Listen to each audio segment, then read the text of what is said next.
ꯆꯠꯆꯒꯗꯧꯔꯤꯕ ꯁꯥꯏꯀ꯭ꯂꯣꯊꯣꯟ ꯑꯁꯤ ꯂꯝꯖꯦꯜꯗ ꯃꯌꯥꯝꯅ ꯀꯣꯄꯤꯗ ꯅꯝꯕꯔꯁꯤꯡꯁꯤꯡꯁꯦ ꯑꯩꯈꯣꯏꯒꯤ ꯂꯝꯕꯤꯗ ꯒꯥꯔꯤ ꯊꯧꯕꯤꯔꯤꯕ ꯏꯆꯥꯁꯤꯡꯒꯤ ꯃꯐꯝꯗ ꯀꯔꯤꯒꯨꯝꯕ ꯅꯤꯡꯁꯤꯡꯖꯒꯦ ꯃꯗꯨꯗꯤ ꯑꯩꯈꯣꯏ ꯉꯁꯤ ꯋꯥꯔꯜ ꯏꯟꯚꯥꯏꯔꯣꯟꯃꯦꯟ ꯗꯦꯒ ꯃꯔꯤ ꯂꯩꯅꯅ ꯁꯤꯟꯖꯔꯤꯕ ꯁꯥꯏꯀ꯭ꯂꯣꯊꯣꯟ 2026 ꯑꯁꯤ ꯑꯩꯈꯣꯏꯒꯤ ꯁꯪꯒꯥꯕꯅꯤ ꯃꯔꯝ ꯑꯗꯨꯅ ꯃꯗꯨꯒꯤ ꯉꯥꯛꯄ ꯃꯥꯏꯀꯩꯗ ꯒꯥꯔꯤ ꯊꯧꯕꯤꯔꯤꯕ ꯏꯆꯤꯜ-ꯏꯅꯥꯎꯁꯤꯡꯅ ꯑꯩꯈꯣꯏꯒꯤ ꯁꯥꯏꯀ꯭ꯂꯤꯁꯁꯤꯡ ꯑꯁꯤꯕꯨ ꯉꯥꯛꯊꯣꯛꯄꯤꯕ ꯍꯥꯏꯕꯗꯤ ꯉꯥꯛꯊꯣꯛꯄꯤꯕ ꯄꯤꯔꯒ ꯑꯩꯈꯣꯏꯒꯤ ꯅꯨꯃꯤꯠꯁꯤꯒꯤ ꯌꯥꯔꯤꯕ ꯃꯣꯏꯅ ꯑꯩꯈꯣꯏꯒꯤ ꯑꯔꯦꯝꯕ ꯒꯥꯔꯤ ꯑꯃꯠꯇ ꯆꯠꯄꯗꯒꯤ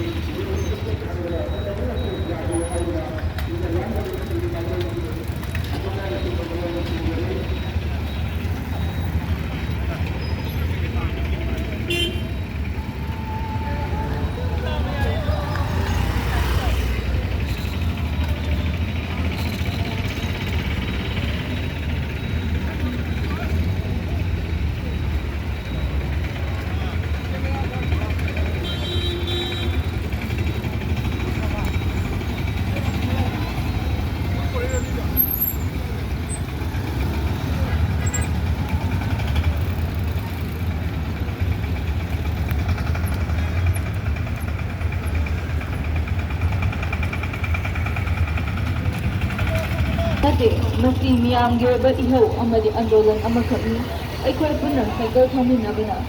ꯑꯩꯈꯣꯏꯅ ꯀꯥꯔꯕꯣꯟ ꯐꯨꯠꯄ꯭ꯔꯤꯟꯠ ꯍꯟꯊꯅꯕ ꯁꯁꯇꯦꯅꯦꯕꯜ ꯇ꯭ꯔꯥꯟꯁꯄꯣꯔꯠ ꯆꯥꯎꯈꯠꯍꯟꯅꯕ ꯑꯃꯁꯨꯡ ꯑꯏꯪ ꯑꯁꯥ ꯍꯣꯡꯂꯛꯄꯒꯤ ꯋꯥꯈꯜ ꯈꯟꯅꯕꯒꯤꯗꯃꯛ ꯑꯃꯗꯤ ꯈꯟꯊꯃꯤꯟꯅꯅꯕ ꯑꯩꯈꯣꯏ ꯄꯨꯟꯅ ꯑꯃꯠꯇ ꯑꯣꯏꯅ ꯂꯦꯞꯂꯤ ꯑꯃꯗꯤ ꯊꯧꯗꯥꯡ ꯌꯥꯎꯔꯤ ꯁꯥꯏꯀꯜ ꯁꯦꯟꯇꯔ ꯈꯨꯗꯤꯡꯃꯛ ꯍꯦꯟꯅ ꯆꯝꯕ ꯊꯧꯔꯥꯡ ꯍꯦꯟꯅ ꯃꯁꯥ ꯃꯎ ꯐꯕ ꯁꯃꯥꯖ ꯑꯃꯗꯤ ꯌꯨꯝꯐꯝ ꯑꯣꯏꯅꯕ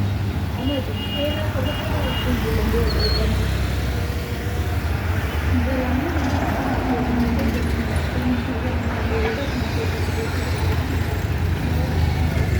No.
Agak sudah.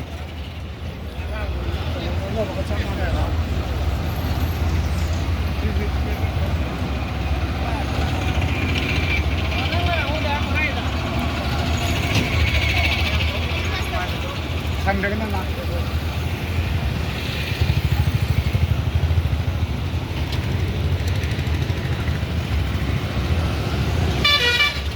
ꯂꯝꯕꯦꯜꯕꯨ ꯂꯝꯖꯤꯡꯕꯅꯤ ꯂꯥꯟꯖꯔꯤꯕ ꯑꯩꯈꯣꯏꯒꯤ ꯃꯥꯏꯀꯩꯗꯒꯤ ꯄꯨꯛꯅꯤꯡ ꯊꯧꯒꯠꯅꯤꯡꯉꯥꯏ ꯑꯣꯏꯔꯕ ꯈꯣꯡꯆꯠ ꯑꯁꯤꯗ ꯁꯔꯨꯛ ꯌꯥꯕꯤꯔꯤꯕ ꯃꯍꯩꯔꯣꯏꯁꯤꯡ ꯅꯍꯥꯁꯤꯡ ꯑꯃꯗꯤ ꯀꯥꯡꯂꯨꯞ ꯀꯌꯥꯒꯤ ꯃꯤꯑꯣꯏ ꯈ꯭ꯋꯥꯏ ꯄꯨꯝꯅꯃꯛꯀꯤ ꯏꯀꯣꯛꯂꯣꯟꯅ ꯑꯩꯈꯣꯏꯒꯤ ꯍꯛꯆꯥꯡ ꯌꯥꯎꯅ ꯊꯥꯒꯠꯄ ꯐꯣꯡꯗꯣꯛꯆꯔꯤ ꯃꯍꯧꯁꯥꯕꯨ ꯉꯥꯛ-ꯁꯦꯟꯕ ꯍꯥꯏꯕꯁꯤ ꯃꯤꯑꯣꯏꯕ ꯑꯩꯈꯣꯏꯒꯤ ꯄꯨꯟꯁꯤꯕꯨ ꯉꯥꯛ-ꯁꯦꯟꯕꯅꯤ ꯍꯥꯏꯕ ꯄꯥꯎꯖꯦꯜ ꯑꯁꯤ ꯊꯕꯛꯇꯨꯅ ꯂꯣꯏꯅꯅ ꯍꯧꯗꯣꯛꯇꯨꯅ ꯁꯥꯏꯀꯜꯊꯣꯟ ꯍꯥꯏꯕꯁꯤ ꯑꯩꯈꯣꯏꯅ ꯑꯩꯈꯣꯏꯒꯤ ꯑꯄꯥꯝꯕꯁꯤꯡꯁꯦ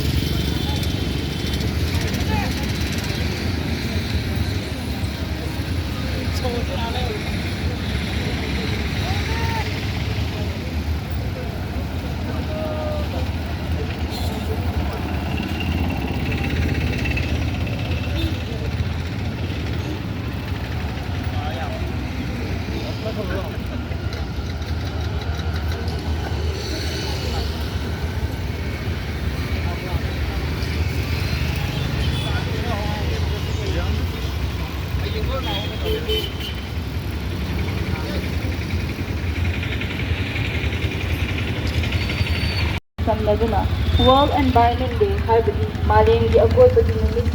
2023 palanga mari leina yamna maru oiba amagi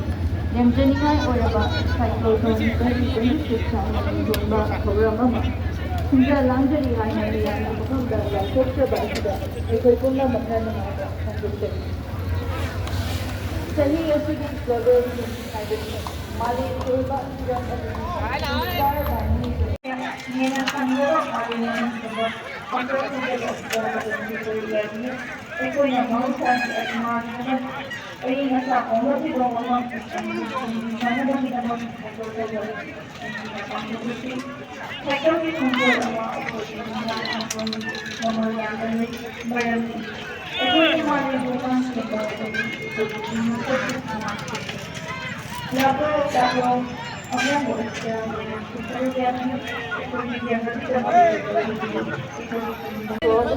Bayang masih June 5 masih paling belum kita orang masih Manipur so wali mami di Bangkok jadi masih Bangkok orang mayam tu ya kita proses bijari